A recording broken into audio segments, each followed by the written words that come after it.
Hillary Clinton's latest rallying cry for women's activism was disrupted by a coughing fit, recalling her health struggles on the 2016 campaign trail.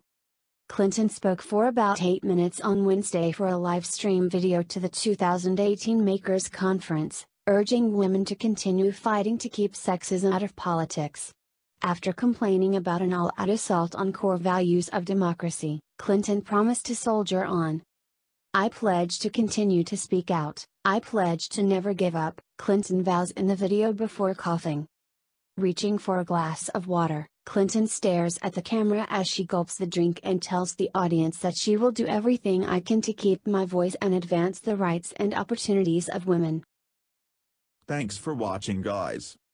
Subscribe our channel for more news videos daily and for what's viral today. Also turn on post notifications and don't miss nothing. A thumbs up really makes me blessed.